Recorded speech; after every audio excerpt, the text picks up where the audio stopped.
This is about reviving our community. So we wanted the commercial property sector to get a good idea as to what happens in the charity world, and we're trying to link the two groups together. Jerry Schurder is the head of business rates at Gerald Eve.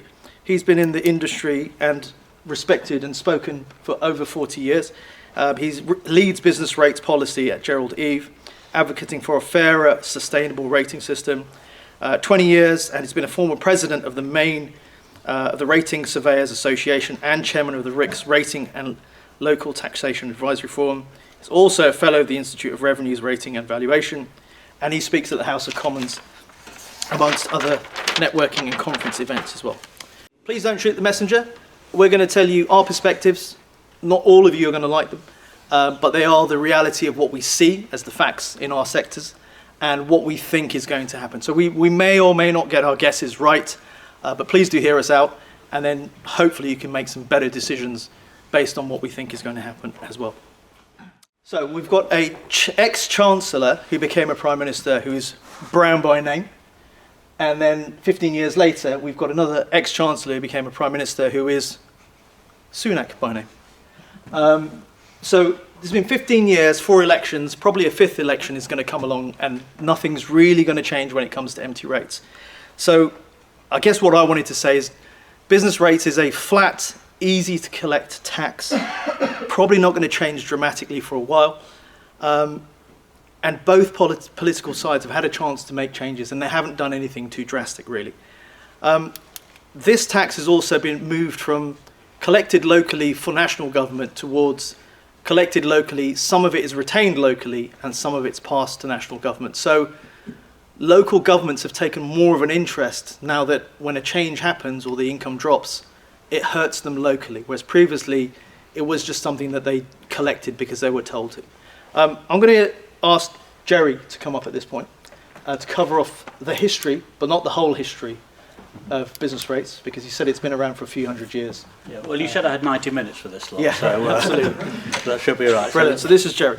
Thank you. Thank you, Freddie. Thank you for inviting me along. One minor correction, which may be relevant. I'm no longer head of business rates. I was for many years, but I've passed on to a successor as I move towards, hopefully towards retirement. But my role is now business rates policy lead at Gerald Eve, and that is quite relevant because that means my role is much more focused upon lobbying for change to the rating system, working with owners, occupiers, our clients, but also the trade and industry bodies and the professional bodies to sort of try to lobby governments to influence change. And in many areas, one of which is obviously the MT property rating system. And Shailesh and I, well, we've actually been the collaborators, I think, from the outset when the first guy up there introduced all the changes to MT property rates, because quite early on we saw there was a need to work together, and I think that one of our clients was one of your first occupiers of a shop in Boscombe, was it, or yes, number of shops? Absolutely. I think we were in. So we were in Poole for a while as well. So we worked together for a while, and yes, seen eye to eye. But actually, I think in policy direction, what we're lobbying for, maybe here on MT rates, may not be exactly the same sort of thing. So yeah, don't shoot the messenger, but we'll see how that pans out. But just to give us a quick tour of MT property rate, how did we get to where we are now?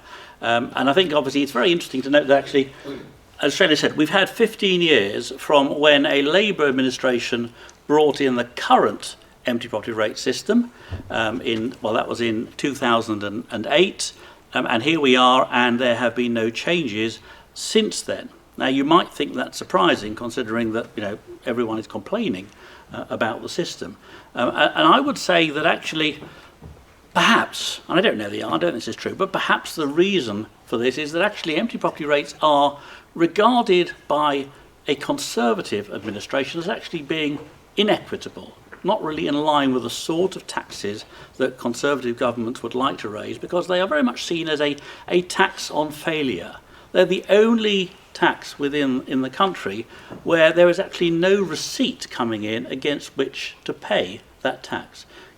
Property is vacant, there is no rent coming in, but you've still got to pay service charges and the like, and you've still got to pay MT property rates. So that is seen very much as unfair. It's a bit like being charged income tax when you've been made redundant, or being charged capital gains tax on a loss. So maybe that's the reason why until now, the Conservatives have not brought in changes, although as we'll hear, they are consulting about changes to the empty property rates sort of system. So moving on to the next slide, just a very brief and recent history. There have been a number of property types which have always been exempt from paying empty property rates. Not many buildings are covered by these listed buildings, very small assessments below 2,900 rateable value, empty land, and also I'll talk a bit more about later about next in use for charities and community amateur sports clubs. But the situation until the change which was made in 2008 is that for industrial and warehouse properties there were no empty rates payable. There had been a period prior to that when there were rates payable, but what happened was that owners of vacant industrial property took the roofs off to render them valueless, and therefore they didn't pay any rates because their assessment came out of rating, and government said, well, this is a bit stupid, isn't it? So we shouldn't charge rates on empty factories and warehouses. But for all other property, shops and offices being the main types, obviously, you paid no rates for the first 3 months when they fell vacant. And after that, you paid rates at 50%. But come along to March 2007, we had a significant report from Sir Michael Lyons in Local Government Finance. That was actually preceded by a review of land use planning by Kate Barker, and they actually both identified that actually there were issues with either not charging empty rates on vacant warehouse and industrial, or the rate at which rates were charged after the vacant period, the 50% rate. But nonetheless, I mean, Sir Michael in particular made a very important comment, which I'm just going to read out. He said that a relief for property that is only empty for a short time supports an active property market, as it means that owners do not pay tax while tenants move. It also reduces the incentive for owners to make their properties derelict in order to avoid taxation. But he did, in addition to making that comment, he did highlight the need for a reduced rates relief period after the rates sort of free period came in. Now, the government made changes instantly. The moment Sir Michael Lyons published his report, it was Budget Day, and Gordon Brown announced that from April 2008, the system would change and there would be greater charges made for empty properties. And the rationale that he gave at the time was that this would stop landlords deliberately keeping properties vacant while they were waiting to find an ideal tenant or for the market to continue to increase, and therefore they could charge an additional rent. And he said that this would also increase the supply of properties available in the market and thus reducing rents. Now, I'm not sure that was really ever a valid criticism, but even if there was some validity in April 2007 when we were in a boom and a property market boom, very quickly we fell into recession, and I don't think there was validity in that claim. But nonetheless, he said it was going to raise £1 billion per annum, and so he made significant changes. And these are the ones on the top right of the slide, which is that, I'll come to the 43 days in a moment, but for retail and office properties, that 3-month period free continued, but after that, rates were paid at 100% instead of 50%. For industrial properties, there was 6 months free, and then rates paid at 100% instead of not paying rates at all. And the reference to 43 days is that there is a provision that if you occupy a property for at least 43 days and it then becomes vacant again, you're entitled to a fresh rates-free period, 3 months or 6 months, depending on the property use. Now, this change in 2008 brought about a lot of schemes attempting, some successfully, others not so, to avoid and mitigate liability for empty property rates. There was also perhaps an increase in evasion, which is unlawful. I'm not really going to spend time on that. I don't think we really are spending time on evasion today. It's the various avoidance schemes and the way in which charities can be used ethically and fairly to support property owners who have vacant property. But very quickly going through the sorts of mitigation schemes that were used, the main one I would say is intermittent occupation, taking advantage of this 43-day rule. So one occupies a property for 43 days, one comes out of the property and then gets a fresh 3 or 6 month rate-free period. But it's the nature of the way these properties were occupied that's been the cause of concern and disagreement and dispute, because people have been taking advantage in many cases of the rating rules, whereby occupation of part of a property is seen to be occupation of the whole. So they put a few boxes in a property to store things, and they move them out and they get a fresh rates-free period.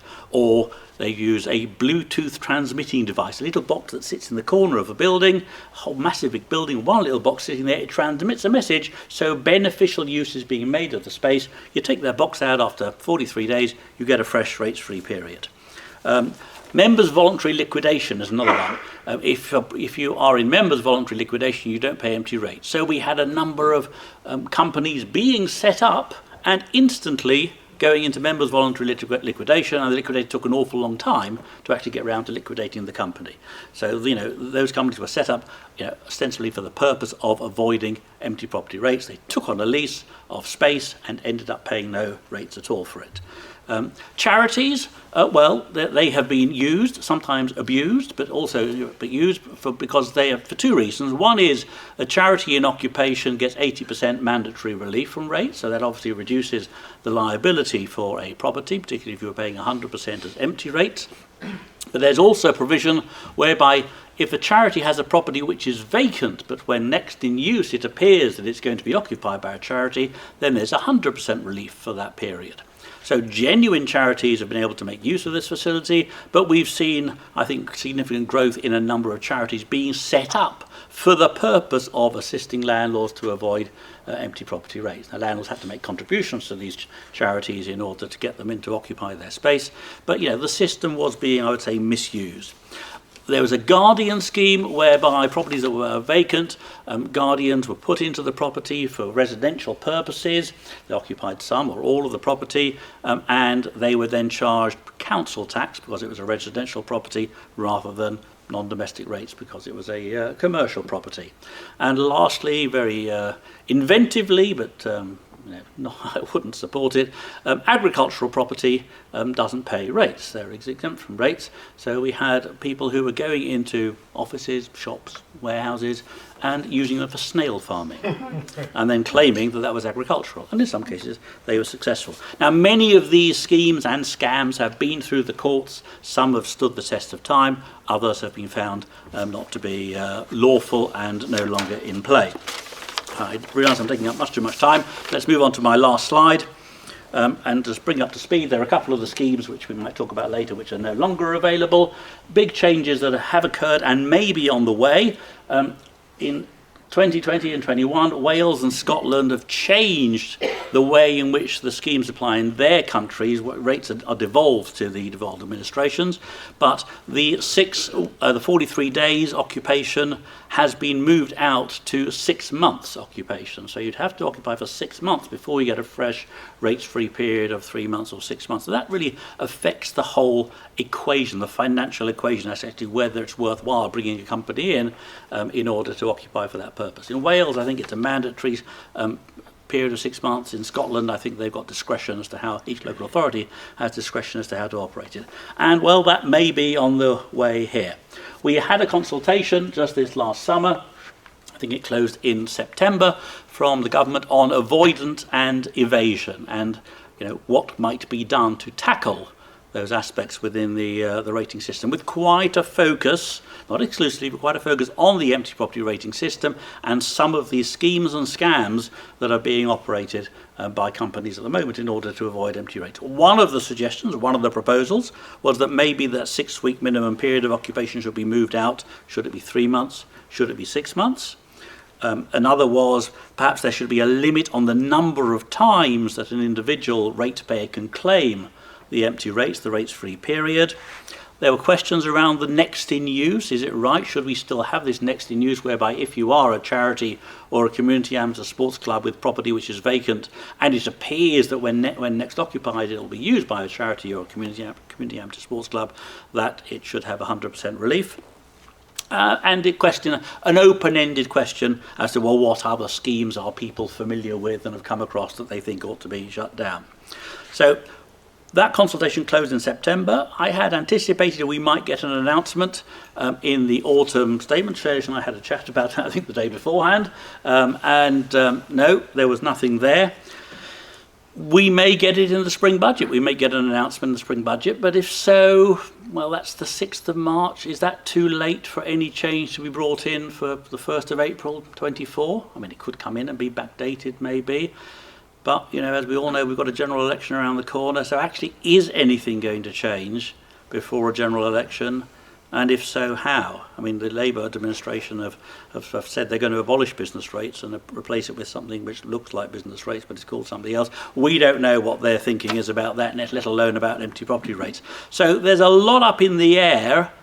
I'm not sure we're going to see much change in the near future, which therefore means, one needs to look at what are the lawful routes and ethical routes by which those with vacant space can make use of that in a sensible way, and potentially working with the charity sector is obviously one of those opportunities, and maybe the favoured one that might be suitable. So, I sort of said right at the beginning, we're not always on the same page about what we're looking for from the system. I think the government should be reforming empty rates in order to less penalise property owners. They have property owners who have vacant space. They need time, they need money to invest in those properties, to bring them back into use, to repurpose them, to bring them up to environmental standards. And if they are penalised with a significant charge for empty rates, that is going to become less and less likely to happen, and it disincentivises property ownership and property investment through that route. So I think there should be changes which actually make the empty rates regime less penal, and we should go back to a system not dissimilar to the one that we had before 2008. But we can have a chat about that later on if appropriate, and happy to take questions, but you may well want to move on with the agenda and do some questions at the end, so whatever you prefer. Any questions for Jerry now, or will some of them be answered later? Just a quick one. Is the agricultural one still in extant, or is it not? Well, I think in theory it is available, but you're going to get local authorities challenging that, and it may be it's it obviously it smells a bit, that one, doesn't it? So I don't think councils will be all that keen to readily grant relief. It's a local authority decision and discretion. Obviously, they have to interpret the law in which way they think fit. If it is genuinely being used for agricultural purposes, it's quite difficult to resist it. But I think it'll depend on the fact of the case and the attitude of the individual local authority. Thank you. Brilliant. Cheers. There'll be another chance to grill Jerry on his views later on. Right, so next slide, please. So just to quickly summarise on pretty much what Jerry said, you can see a bit of a pattern here where empty rates are getting harder and harder to avoid. The consultation was purely about rates avoidance and evasion. There was no comment in that consultation about what are your ideas to revamp the whole system. So it looks like these sorts of things. This is probably quite a good summary. So already ineffective is the artificial managed insolvency, which Jerry mentioned. The temporary reclassification to agricultural space. We put a question mark on that because some councils will let it ride because it's too hard to fight. Other councils will be like, I'm sorry, you can't have a snail farm in Lincoln's Inn Field. It's not going to go down well.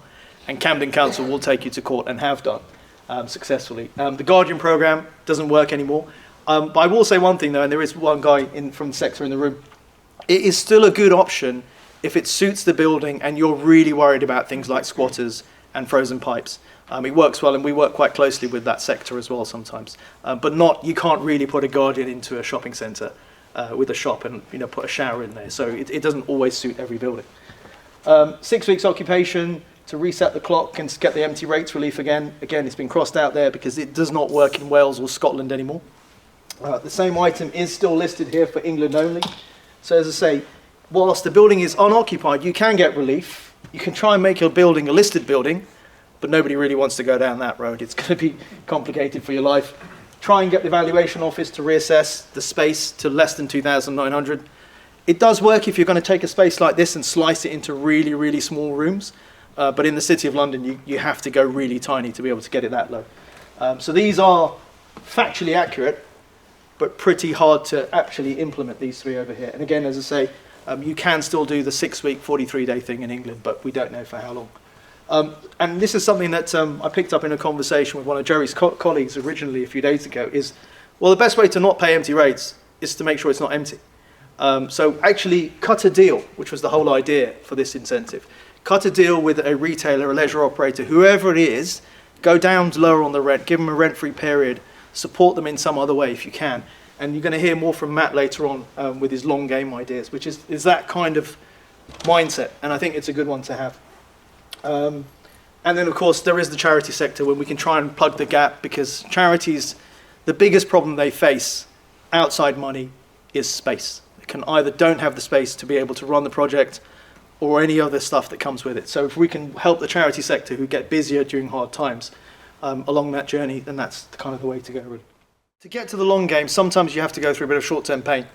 So paying the empty rates or planning and all those sorts of complicated things that can take time. So we're going to hear from Will later on, and Himesh as well, on that front. And this kind of brings us back to kind of the options that you have. So just a quick recap. These are the things that are no longer effective. This is what you can do when something is empty. And as Matt has said, get someone in. That's kind of really the best thing you can do, short-term and long-term. So I'm just going to jump to the next slide now. So we're now going to tell you what we think is going to happen. So again, best guesses on our part, based on everything that we've heard, the input from Jess, and all that sort of stuff. So we think the 6 weeks will become 6 months for England. So we'll focus on that in the next few slides, but that's probably the hottest one of them all in terms of what's likely to change. And that's, as Jerry said, if it gets changed at all. There is talk about 3/6 months being reduced to 3. So the industrial guys who get 6 months rates relief, that might be cut back to 3. More power given to councils. Again, I think that's just a natural trend that's going to be progressing. So that's probably one. Putting a 1-year time limit on insolvency and liquidation, so you don't see the Debenhams and the paper chases sitting empty for many, many years after they've closed down. I guess the same goes for Wilcos as well. Remove any reclassifications to the agricultural space. That's because some councils will fight the fight, some won't. They just might make it law, just to say that just doesn't work unless you've got, for example, planning sorted out. Clearer rules from the VOA as to how much of a strip out do you need to do to take something off the rating list. So again, this space will start getting stripped out this weekend. How much they have to do to get out of the list completely, it's a bit of a hard fight. And the VOA is very strong, but they're very much behind as well. So sometimes you will not find out for quite a long time. Tighter checks on qualifying for small business rates relief. That's a bit of a mind blow. If you're interested in understanding more about that, please catch me or Jerry at the end of this conversation. But it's too much detail for now. Time limits on new builds. So sometimes you'll see a brand new block of flats, shops on the ground floor just seem to stay empty, never been occupied.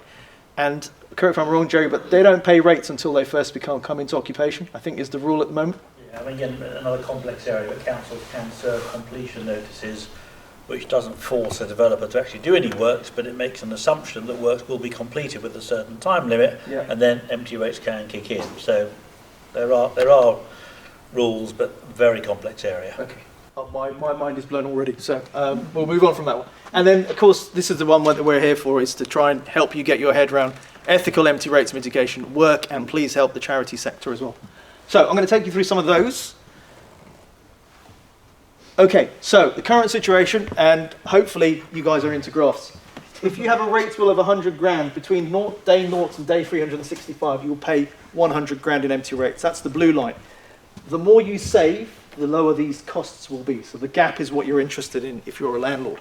So currently you have the option of the box shifting thing. So you pay rates for 43 days, and then you'll pay an agent a fee, a small amount of money, to help run the operation of moving things in and out.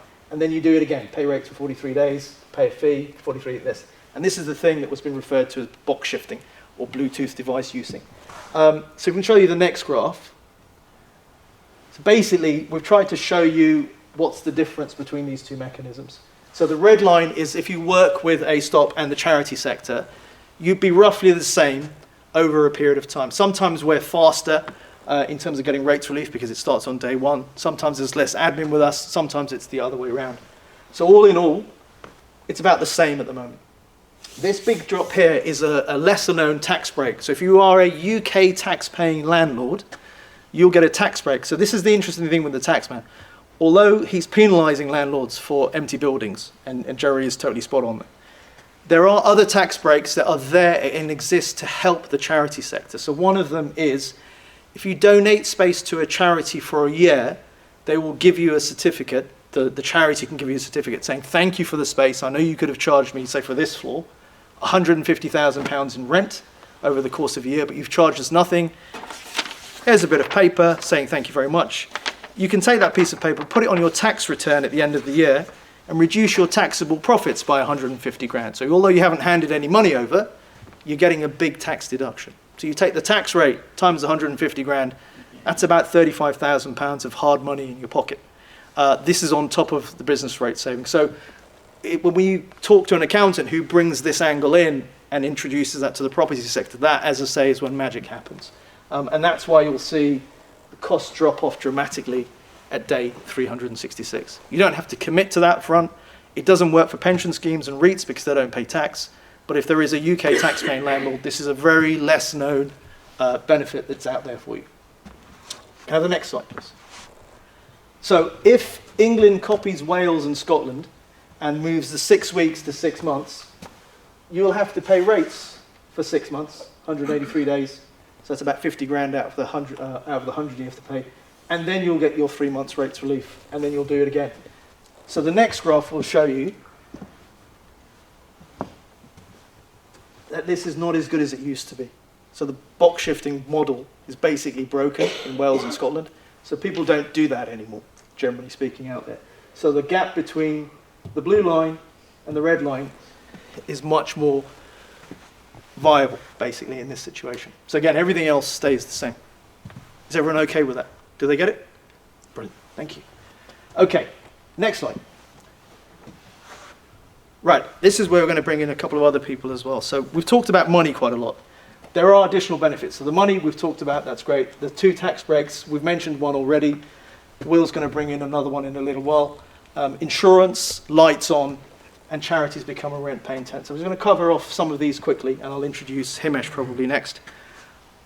Charities have gone on to become rent-paying tenants. This is very much like with Matt's experience with tenants in Poole who have gone on and said, okay, you know, we've made this work over 2 years. We now can afford to pay a rent and rates and be here in the long term. Some of the charities we've helped, for example, in Birmingham, we've got half of a 17-story office block, which would have become a hotel, but COVID hit. And so the landlords changed their mind. And although people like Yellow Pages or Yell have moved out and Regis has moved out, they are basically bringing office organisations back. So in the meantime, we've put in about 6 or 7 different charities. Everyone from Mind that wanted a base in the city centre, and a whole bunch of other lesser-known names as well. Some have now been embedded in the community so well and so strongly, they've been able to attract grant funding to become proper rent-paying tenants. So at that point, whether it's Birmingham, Bishop Auckland, West 12 Shopping Centre a long, long time ago, those charities have become rent-paying tenants, which has probably flipped the profitability of those centres to the degree of about £250,000.